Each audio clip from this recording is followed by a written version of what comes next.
फिर भोगात्मक उच्छृंखलता इतनी हो गई है, एक एक स्त्री के, एक एक पुरुष के 10-10, 20-20 से संबंध हो रखे हैं और उसमें इतना पागल हो गए हैं और ये हालात बहुत खराब हो चुकी है। इसमें सुख नहीं है भाई, भोग में सुख नहीं हो सकता कभी भी। सन्यासी जिसके भीतर भोग दृष्टि खत्म हो गई है, सन्यासी कौन?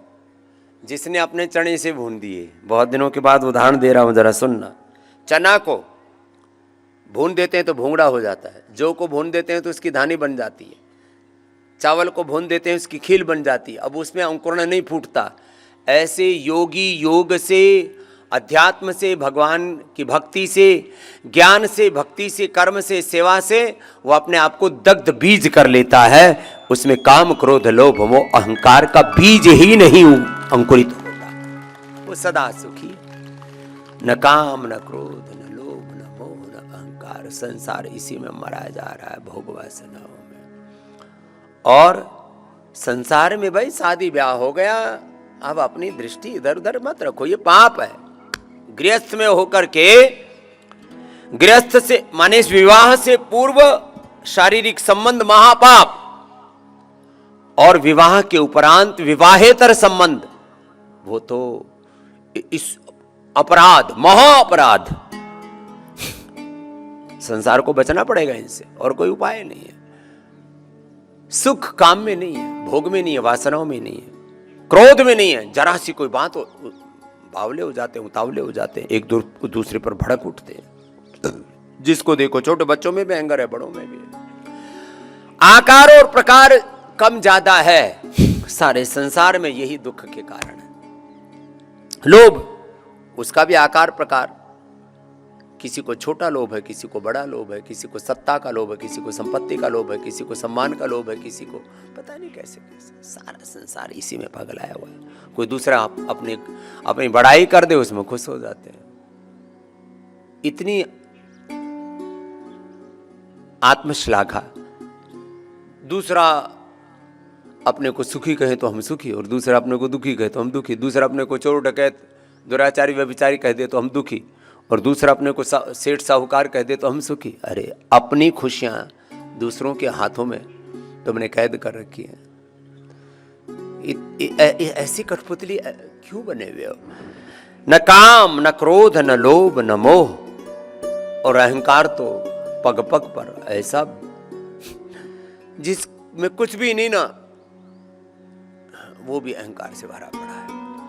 दो तरह का अहंकार होता है, एक कुछ होने पर अहंकार, एक कुछ ना होने पर अहंकार। एक को दंभ का, एक को दर्प का है। दंभो दर्पोभिमानश्च क्रोध पारुष्यमेव च अज्ञानम चाभिजातस्य पार्थ संपदमासुरीम। दंभ दर्प, दंभो दर्पोभिमानश्च क्रोध पारुष्यमेव च अज्ञानम, अज्ञान और अज्ञान जनित वृत्तियां और प्रवृत्तियां। इसका फिर पूरा विस्तार का देवासुर संपद विभाग योग में श्रीमद् भगवत गीता का 16वां अध्याय पढ़ लेना। सारा संसार इन्हीं चक्करों में दुखी पड़ा है। काम क्रोध लोभ मोह अविद्या, अनित्य सुचि दुखनात्म सुनित्य सुचि सुखात्म ख्याति रविद्या दृक दर्शन सुख शक्ति और एकात्म अस्मिता सुखान से राग दुखान से द्वेष स्वरस्वाहि विदुषोपि तथा रूढ़ो अभिनिवेशा अविद्या स्मिता राग द्वेष अभिनिवेश। इन क्लेशों में मरे जा रहे हैं, पिसे जा रहे हैं, व्यर्थ में दुखी। जिनके पास बहुत संसाधन है वो भी दुखी, जिनके पास संसाधन है उनकी तो भूख मिटती ही नहीं। तो एक अलग ही तरह की दुनिया में होड़ लगी पड़ी है, दौड़ लगी पड़ी है। इसलिए शास्त्रों ने कहा स्वस्थ रहना और सुखी रहना वैसे तो एक ही सूत्र है। स्व माने आत्मा में जो प्रतिष्ठित है, या आत्मनि स्थित है, या आत्मनि तुष्ट है, अपने स्वरूप में जो स्थित है, और अपने आत्मा में तो अनंत ज्ञान, अनंत सुख, अनंत शांति, अनंत प्रेम, अनंत करुणा, अनंत वात्सल्य, अनंत ऐश्वर्य है। आत्मा वारे द्रष्टव्य श्रोतव्य मंतव्य स्थित, जो अपने स्वरूप में स्थित है वही स्व स्वस्थ। लो, अपने स्वरूप में जो स्थित है वही स्वस्थ है, वही सुखी है, वही संतुष्ट है। संतुष्ट सततम योगी, निर्माण मोहाजित संग दोष। अच्छा, वैसे भी तत्वतः विचार करो,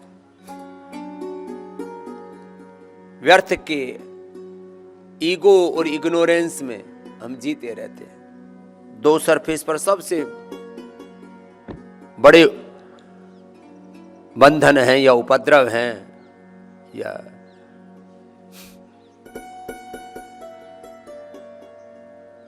सबसे बड़ी हमारे जीवन की चुनौती कहो, सबसे बड़ी जीवन की बाधा कहो, और जिसने इस बाधा पर, इस चुनौती पर विजय पा ली, वो विजेता है। द बिगेस्ट चैलेंज, प्रॉब्लम ये नहीं है जो बाहर के इधर उधर के घर परिवार बिजनेस व्यापार के तुम समस्या समाधानों में। एक भजन आपको कई बार सुना है, दो तीन अंतरा उसकी सुना देते हैं। जिस दिन घमंड अपने सर से उतार देगा। अच्छा, जो कुछ दिया हुआ है सब प्रभु का है, ये अपना माने बैठा बगला। उस दिन तुझे विधाता अनमोल प्यार देगा। सब रोगों का एक मुख्य कारण शरीर में टॉक्सिन्स, ऑक्सीडेंट्स इकट्ठे हो जाते हैं। सुबह उठ करके पंचामृत पी लो, आंवला, एलोवेरा, गिलोय, गोधन, अर्कानी, एक एक चम्मच पूरी तरह से निर्दोष, और फिर घृतपान कर लो, सारे टॉक्सिन्स दूर। रोगों का मुख्य कारण दोष संचय और दुर्बलता, लो इम्यूनिटी। तो क्या करो? दोष संचय के लिए तो गोधन अर्क पियो, और इम्यूनिटी के लिए गोघृत। ये दो काम करना शुरू कर देना देश के लोग। गोधन अर्क सुबह सुबह पीना शुरू कर दे। गोधन अर्क 3 तरह से पिया जा सकता है। सामान्य रूप से हल्के गुनगुने पानी में या सामान्य पानी में। जिनकी पित्त की प्रकृति है, पित्त की प्रकृति यार पीने में थोड़ा बकबका लगता है, थोड़ा सा बहुत ही नाजुक से, छुई मुई जैसे। छुई मुई का एक पौधा होता है, उसको छूते ही ऐसे मुरझा जाता है ऐसे। तो कुछ लोग ना ऐसे बात बात में मुरझा से जाते हैं। उनको जरा जोर से बोल दो तो आंखों से गंगा यमुना, फिर इधर से भी गंगा यमुना सरस्वती त्रिवेणी, नाक से भी आंख से भी ऐसे बहने। कुछ बड़े नाजुक होते हैं, तन से मन से भी। अरे मेरे राम। खैर, जो नाजुक प्रकृति के हैं थोड़े ज्यादा ही संवेदनशील है। हाँ, सबके शरीर की प्रकृति, मन की प्रकृति एक जैसी नहीं है। प्रकृति बड़ी सदृशम चेष्टते सस्याः प्रकृते ज्ञानवान अपि प्रकृतिम यान्ति भूतानि निग्रह किम करिष्यति। तो जिनकी नाजुक प्रकृति है वो गोधन अर्क को हनी के साथ। अच्छा, किसी किसी को ना फिर वो थोड़ा ऐसे उपद्रव सा भी होने लगता है शरीर को। सबकी जैसे मैंने कहा ना एक जैसी आदत नहीं है। फिर गोधन अर्क की बजाय पंचामृत पिला देते हैं। पंचामृत जो अभी बताया। फिर गाय का घी, गाय का दूध, दही, दूध, दही, घी, हनी, गोमूत्र,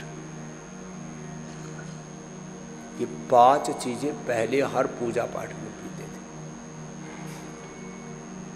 और रोज सामान्य पूजन या विशेष पूजन होता ही था, पंचामृत पिया करते थे। अब इन सारी चीजों, ये स्वस्थ व्यक्ति के लिए, और जो बीमार हैं उनके लिए आंवला, एलोवेरा, गिलोय, गुड़हल, अर्कानी, ये पंचामृत। तो 2 प्रकार का पंचामृत बता दिया आपको, 2 प्रकार का पंचामृत बता दिया। इसका सेवन कुछ कुछ चीजों को ना, चलो मंडूकासन से लेकर के गोमुखासन तक कर लो,